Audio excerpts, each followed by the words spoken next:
Hi, Leah. Hi, Jessica. So this is a really off the cuff kind of video, but not really. Like we do have some questions to answer and ask each other. But I guess we can just start with how we first met. Um, 2 years ago, you reached out to me on Instagram. Could you tell everyone like how you first discovered me and like what led to you reaching out and like why we stayed in touch? Yeah, so I reached out to you when I was kind of starting my film composing career, and I feel like there's no clear path on how to be a film composer because, as you've noticed, I find lots of film composers start in another music path and then it's something that they transition to.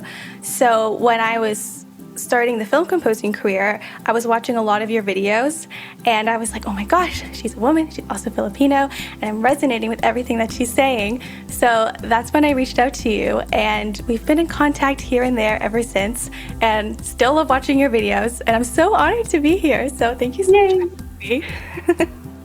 And then I mean, we'll dive into this later, but you worked on Unicorn Academy, Secrets Revealed, and I'm gonna ask you questions about, that experience. But I know you have some questions to ask me first, so Yeah, well, because we've been talking, over the past couple months, and I know that you had this mentorship program for composers, and I thought it was kind of like a coaching program. I remember recommending it to lots of people. I was like, she's really legit, and she'll really, really help. And I remember talking to you, and you were saying that you're kind of transitioning out of the coach and more of a mentor yeah. situation of connecting filmmakers to composers, which I thought was a very, very cool thing. So I find sometimes when that happens, or when people say I can not promise you success, but just like help guide you, and it isn't happening for composers, like it can feel very, very challenging. So how do you tend to guide composers who kind of feel stuck because their career isn't progressing the way they want to? Yeah, I mean, I think the change from trying to be a coach to being more of like a mentor and a guide kind of reflects my personal belief on like building a career. I mean, a lot of people say like, there is no one path and everyone's going to find what works for them. But I'm very aware that the way that I got started is something that worked for me and the way that, I think and like to work. And so when composers come to me, I always like, try and tell them like, hey, this is what I've done. This is based on my experience. But at the same time, I can't promise that everything will work out for you. All I can promise is that we will do the process together. Like you will get used to reaching out to filmmakers, like even when people don't reply to you, like you get back up and you keep going. You try and find someone to be excited about, and you keep trying. It is kind of sad to hear when composers, fall out of love with music, because they realize like, oh, it's really tough actually to get work with filmmakers, and it's already hard enough to be a filmmaker, but to be a film composer is like another level of hard. Like not only are you trying to meet filmmakers who are, trying to make films, which is already hard enough, you have to meet several filmmakers. Like it's very rare that one filmmaker is going to make your career. And I mean, I my perspective on luck has changed over the years. Like in the beginning, I thought that, if more composers knew that like just keep putting yourself out there and like statistically like your chances will like improve if you don't give up. It has like changed more into like, there's so much that you can't control. And I realized that like after, 5+ years now of pursuing film composing, there's only so much that you can do. And it's really frustrating when like you feel like you have your career planned out and like you know what you're gonna do to get what results. But then you find that very little goes according to plan, but then there's also like these surprises that happen along the way. Like there are things that I feel like I can trace back to, a specific strategy that I did for myself. Like my very first feature film came from using crowdfunding sites to find filmmakers. But on top of that, I couldn't control what films were being put out there on that day. I couldn't control whether that filmmaker was going to see my DM or not. And so, on top of like the things that I could control, there was like another layer of like, mystery to it, I guess. And it's like, it's a really exciting thing, but it's also a lot of, it's a source of fear for a lot of people because it's really uncomfortable to be like, you're putting in all this work and you don't know if it'll pay off. So to connect back to the question, like when I guide composers on how to do this, like I try and convey, the journey that I've been on and try not to like sugarcoat it as much as possible, but also still like maintain a sense of optimism because this is an adventure. And the cool thing about adventures is like you don't know what's around the corner. And there's a point where like you can't turn back and like you feel like, oh my gosh, I've come so far, like I want to keep going. And that's the point where it's like if you can just get there, like everything else is kind of like easier to take on. Because in the beginning, like when you're like down in the I guess like to take a hiking perspective, like imagery on this, like if there is no path and like in the beginning you're making your own path, like you're literally in the bushes and you're like, oh my gosh, this hike sucks. I just want to see the beautiful mountain and get to the top. Like you're gonna struggle in the beginning, but like once you get through, like the cool thing is you've also left a path for someone else. And so as soon as I was getting work, I was really passionate about sharing what I was doing because I knew that this was going to be helpful for someone. Um, yeah. So my whole perspective on like a guiding composers comes from all of that. And I try and remind people that, although this thing is like very individual, like you can learn a lot from someone else. And that's what I try to be for other composers.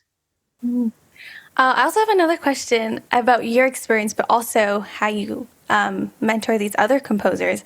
I know that composing is such a weird job because it's not your typical 9 to 5. Like when you're working on a film, you're really, really busy, and then when you're not, your days are completely free. I know that you do composing on top of working with composers. So, how do you spend your days typically as a remote composer, especially because we work, yeah, in our own homes? Yeah. So like you said, when I'm on a film, I'm working on the film. When I'm not, which is most of the time, I'm either, researching filmmakers for the composers that I work with. So I'm watching short films, I'm reading about different filmmakers, I'm going through festival archives, I'm watching YouTube videos made by filmmakers talking about their careers and like what it takes to be successful, what they've learned, like behind the scenes stuff. And then of course, like I'm also watching movies with my husband, who is also like a really big movie fan. So but like recently we've been watching some some like indie films, and we watched this space movie that was shot for $1 million by some Ukrainian filmmakers, and it was really really cool. Um, yeah, and those are all things that kind of feed back into my work because I also still, work on films and stuff, and I plan to. It's just I'm passionate about doing both. So that's most of my days, I would say, either watching films or, talking to composers, trying to help them connect with filmmakers. I'm also working on my own personal album. So I've been composing under like a thank you loose concept of like souvenirs, like places that I've been, people that I've met, and I try to make a song that's like kind of inspired by that or reminds me of that place or that person. Um, it's something that I'm giving myself the rest of the year to work on. Just like in the demo stage, like they're all instrumentals, but yeah, it's just like an outlet for me to do all the things that I couldn't do on films. Like there were so many times on films where a filmmaker would be like, "Oh, this is too emotional," or like, "This is really great, but it's not exactly right for the film." I'm like, dang it, I really wanted to use this ukulele. So yeah, I'm just giving myself permission to do whatever I want musically, and working this way, like having the like working with composers and then working on films from time to time, and then doing my music, it gives me a lot of creative freedom. And it's actually really funny because in a way, I've kind of created my own day job because when I did work as a scientist, like technically I could have made whatever music I wanted, but I didn't. Like back then, I really wanted to work from home and, be in charge of my time and like who I work with. So that's kind of why I do it. Like I love the the freedom I have to choose all those things. And every day, I mean, I'm creating something. Like either it's music or like, a new relationship with someone, or I'm literally like doing art because I'm really into like journaling, calligraphy, video Okay. games, and bouldering. I like to go rock climbing. So yeah, there's like a lot of different things that I do every day, and it's really fun. That's so cool. I remember when I was starting, like, there's this big emphasis on putting like 10,000 hours into your work, spending all of your time doing work. And it almost feels weird to have other hobbies outside of our work. But at least for me, like, when I made that choice that I want to be a film composer, it was so important for me to have other hobbies because now something that I love is actually considered my work. So Yeah. I think I work harder to have like other things to do so I can come back to my music and be like, okay, this is work. And then I have I have my hobbies. But I still sorry. What happened? Based on like our previous conversations, you mentioned a lot about like journaling and how your other, hobbies kind of tie into your work and using these really cool tools. I was wondering, yeah, what are some underrated tools that you use in your work? Yeah.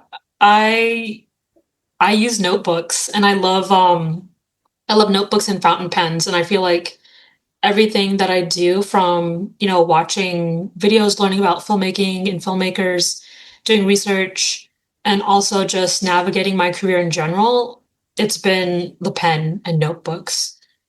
I like to take notes on basically everything, like from conversations I've had to, quotes from movies, advice that I think is really helpful. Literally anything that I encounter in the world is probably going to be in a notebook somewhere. And the reason why it's underrated is because a lot of people get that the journey of becoming a film composer is a very individual one. Like there is no set path, and navigating it can be really challenging. The notebooks that I use, like they all contain my thoughts and the problems that I was working through at various stages in my career. Like I have 137 notebooks, and I have the notebooks that I had when I first started, and I'm able to go back and see, oh my gosh, like I was so excited. I didn't know where I was going, but it didn't matter. I can see when I had specific ideas for getting work and things that I tried. And it was just a tool to help me, learn and like navigate the world as a composer. I remember when I first had the idea to use crowdfunding sites, I wrote about it. And then I even wrote about you know, the content that I was like sharing online, which in the beginning was Instagram. And along the way, a lot of unexpected things happened. And of course, those went into the notebooks as well. And the funny thing is, like, although I make content and, share the things that I've learned, a lot of it is actually forgotten. Like I don't remember the things that I said like, 3, 4 years ago. And I don't remember like how I felt back then. And that's why like notebooks is like such a beautiful like tool to have because you can like feel in your hands like where you were at that time and you can see your own handwriting and kind of like have a conversation with yourself. And a lot of people understand like, oh, self-talk, like don't have negative self-talk and blah, blah, blah. But it's like kind of it's an intangible thing and notebooks make it tangible. Like you can actually work with something when it's on paper. So like sometimes I'll go back and look at old entries and then I'll annotate and be like, hey, that thing you were worried about, that was nothing. By the way, you're gonna work with someone really cool after this entry, like just to kind of, cheer myself on and like remember how difficult it was when I was first starting out because you don't know what's around the corner. But once you've been around the corner, now you can like go back and tell yourself, like literally, like, hey, all that anxiety you were feeling, like you had nothing to worry about. Like just keep going. And I write these things to myself. Like I like to revisit my entries. I also like to write letters to myself, which I think would be another underrated tool. I like to write letters to my past self, to my future self, and I currently have an envelope that is addressed to me in October of this year, and I've instructed myself not to open it until then. So I'm like just waiting until it's time to open it.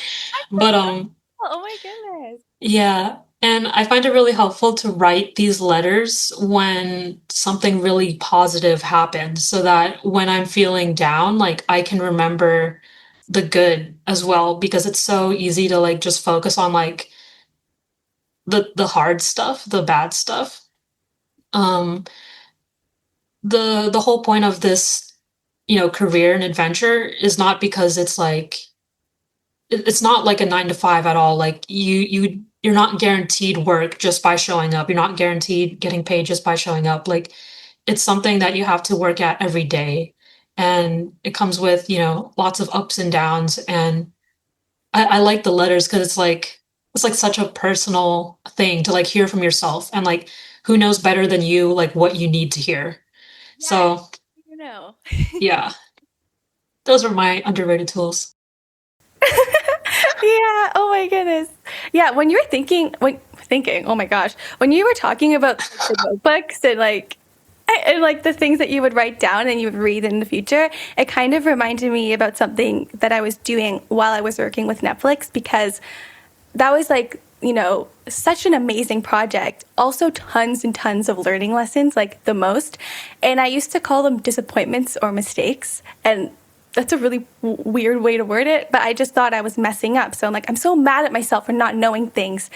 And I've, reframed that. Yeah, reframed it to learning lessons. So what I Mhm. would do is whenever I get really, really upset about something or like, I can't believe I didn't know this or I did this and it was wrong or right or wrong, I would write it down and then 1 month later I'd come back to it and say, what did I learn from this? And there was always something I could learn from those experiences. So that was how I use my notebooks. And Wow, that's really cool. because I was like, that's why I'm like, you can only be disappointed for so long, but I know I'm going to look back at this and be like, that was a great learning lesson. And then now, like, when I was like finishing up my contract, I didn't even see them as like mistakes anymore. I'm like, I'm going to learn something from this. I know I will. And I always did. So it was very, very special.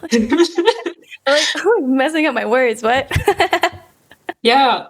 I mean, great segue. Could you talk about your your path leading up to composing for Unicorn Academy Secrets Revealed? Oh, yeah. Okay. I'm so excited to talk about my path and my journey because when I was starting out and I was watching a bunch of videos, they're all so, so helpful. But at the same time, it almost felt like everyone was saying there's a very specific way to be a film composer. If you follow steps A, B, and C, then you will be successful. And a lot of the things that people were saying, I was like, oh, that feels like morally wrong. Or like, it seems cool for someone else, but I just don't see that being my path. And that's why I doubted myself a lot because I was like, there were a lot of things that people said that I was like, oh, I want to be a film composer, but I don't necessarily want to follow those steps. Like, is there any way I could do it my own way.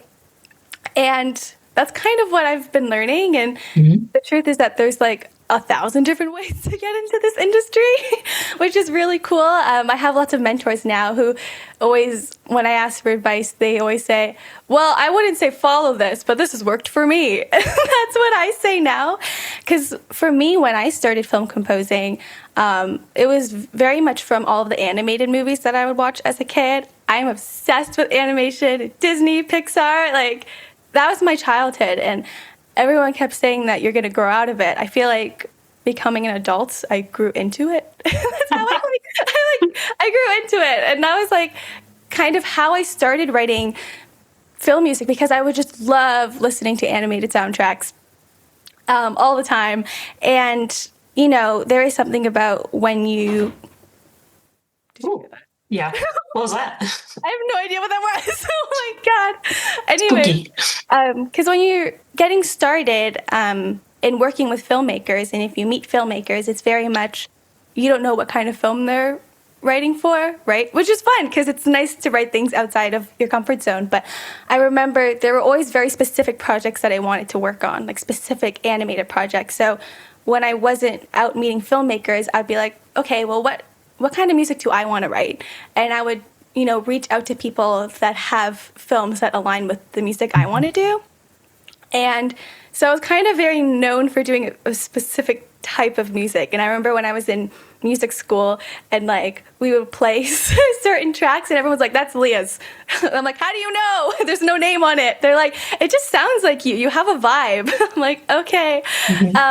I was like, why not just lean into it? And I mean, of course, I would love to diversify and stuff, and that's something I'm working on right now, but I just love animation so much. So when I got the call to demo for the show, a part of it was like, oh my gosh, this is Netflix, so this is crazy. But at the same time, it was like, oh my gosh, this project magically fell into my lap because everything about the show is the exact kind of music I want to write. Like Mhm. from the characters, from like the kind of music, from the story, like literally everything about it was like my dream project. I literally was telling them, I was like, if I could write down the project I would want to work on, it would be this.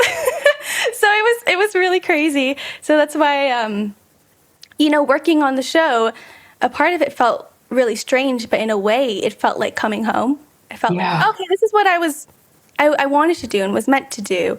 And it's so weird to me that like when people are like, you led a Netflix show, I don't really associate it like that. Like I can't really think like, oh, I am the one who did that. It's just like, it's this cool thing I got to do. And I try to, I remember when I was working on the show, I tried actually made it a point to like not look at statistics and things about the show because I knew it was just going to ruin my process. It's nice to see a little bit like, you know, because I knew that the show was already a massively popular franchise and they sell merch all over the world. But I knew that if I put that kind of pressure on myself that I couldn't write the music that I wanted to do.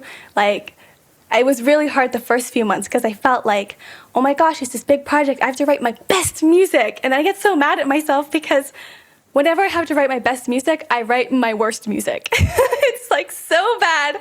And I remember my team kept telling me, they were like, you're not changing the world. You're not curing cancer. Like you're writing music for a kid show. Like that's all you have to do. And we just break it down. It's like, you know what? It's just like, it's a fun thing I get to do. It's not super existential. I can just have fun with it. So that was, you know, one of the many learning lessons. I've learned so much from that show, but like, yeah, it was just such an incredible experience. And I'm so glad I did it. It's like, I always say I did it for the little girl in me because it's just like, I'm just so, so grateful that, you know, that this music can inspire this whole other generation of young girls. It makes me so happy.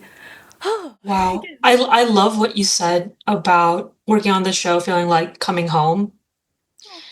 Um, I feel like once people like experience what that's like, they realize that all along they had what they needed to like go on the journey. That's exactly how I feel about what I do right now, like sharing what I've learned with other composers. I told you my story about like, you know, sharing origami with my class in like fifth grade. Um, could you talk more about the process leading up to working on the show? Like, what were the things that happened, and like, what was that experience like? Who? I mean, it's so hard because a part of it still very much feels like a blur. Yeah. And a part of me also feels like, how did I get this? I have no idea how it could have happened. And at the same time, especially the beginning of our composing careers, there are so many things that are outside of our control. It's like, I can't reach for like I'm going to score the next Spielberg film. It's like I'm not ready for that, but it's like we have to know our level, and I always knew that there's always going to be things that I can't control, but there are always things that I can control. So, I can't be promised a film to work on tomorrow, but that's not going to stop me from doing the research on my own and, composing music and getting better at my craft. So, I had this mantra. I'm like, focus on what you can control. Focus on what you can control. What can you do? And I just feel like it was all of those factors that were in my control where something completely out of my control came into my inbox, and I was just like, what? Like, how did this happen? I don't know. So I think in ways it's like, I say it's a gift from the universe. I don't know. Like, that's just how I talk about it. It's just like, um I don't know, manifestation. But I don't want to be those people that's like, follow your dreams and things will start happening. I know it's Yeah. stupid to say, like, just sit and wait and the Netflix is gonna call you. Write it in your manifestation journal. People are like, just believe in yourself. Oh God, I hated that advice when people were like, just believe in yourself and then it will come true. If you can or can't do it, you're right. If you think you can. That bothered me so much. That's why I don't want to be that person who like says, just believe in yourself Mm. and things will happen. But I think it always is nice to keep in mind that there always will be things outside of your control that come in for, you know, unexpected reasons. But I know that they didn't just reach out to me like on a whim, like, oh, like we don't know who this girl is. Like I was already developing my portfolio and online presence, so I do know why I was reached out to in a way. But yeah, it's like there are things you can't control, and it's very cool. Also, Hmm. I think there was like logistics too. It's like they were looking for a specific kind of person. The show is like a magical fantasy show for young girls, and I'm like, I can relate. I've always kind of had like, I guess like a bone to pick with the way that film scoring is typically taught, where like people do all kinds of genres, and then your expectation is like, okay, I can work on a variety of films, and like when I work on an action film, I know like how to, produce the action drums and like mix that music. Um, but there's something like really great that happens when you specialize and when you find like an overlap between like who you are as a person and the kind of music you want to make and the kind of films you want to work on. I feel like you have that sweet spot where like you actually put yourself into your music. Like, I don't know if that would be the case, or like if there would be like some other creative way to do it for like action films or like mystery films. Like, who knows what future Leia is gonna do? Like, maybe she has a unique take on like action music that we just don't know. Um, but I feel like, yeah, all the stars aligned on this one, and it's not just because you were lucky. Like, it sounds like you had been working on yourself as an artist for like a long time, and like you learned how to embrace that early. Because I think a lot of people try to be someone they're not just to get the job and pretend to be interested in the film and like the people who are on the film. It's hard to do that and like be yourself. I feel like you're a composer who understands that. Well, now that you've had this experience, how would you define success? Oh my goodness. Well, this is like a big learning lesson for me, and one I specifically learned with this show. I didn't really realize this, but for a long time, when chasing this career, I always thought that these outward success would bring me happiness in a way, because I'm like, oh, like I won't be happy until I get these things. Subconsciously, I knew that wasn't really the case, but I know on social media and like the way we present ourselves, like, oh, if we do this, then we'll feel this sense of like fulfillment and it'll be so great. Because I remember when the show came out and it was top 10 on Netflix, I was like, oh my gosh, it's top 10 globally. And I was like texting my coworkers like, and it was cool, but it felt like an adrenaline rush, like, woo, okay, back down. Like my life Scared. is moving on. My life is the exact same. Um, but I learned that instead of, feeling like, oh, I've done it, I've made it, I don't think I'll ever feel that in my career, which is great. But I learned that instead of having success, what the show did for me was like placed a giant mirror in front of my face where it was like, if I'm confident, I'm gonna be the most confident in myself I've ever been. Like, yeah, I'm leading this show, I'm writing all this music, like, I'm so great. And then when I felt so bad about myself, it was like, well, yeah, you should. Because now millions of people are going to listen to your music and they're all going to see how you suck. Like, it just spirals into sadness. So I just have to like constantly always grounding myself no matter what's happening in my life. And now I know when I work on other projects, it's not because like, oh, I got this credit. It's just like, it's a fun experience because everything ties back to the work. It's like, it's not about putting it out, but it's more about how I felt working on it. I remember when I was finally able to post it on social media, it's been a secret for such a long time. And I was like, I couldn't tell anybody I was working on this project, even you. So I was like, I'm busy. So I remember when I posted it, I was like, I finally can tell people and I'll feel validated as a human. And then it was nice, but it just I didn't have the reaction I thought I was going to get. And I just realized, oh, like, I worked on it, it was amazing, and now it's out and it can live and breathe as its own thing. It's so cool, like, seeing people's reaction to it, but it's very much like I had such a fun time working on the show, and that's what I'm gonna remember most. Wow, that's long. I'm so sorry. No. It's about the work and like how you felt. Yeah. Definitely. Yeah.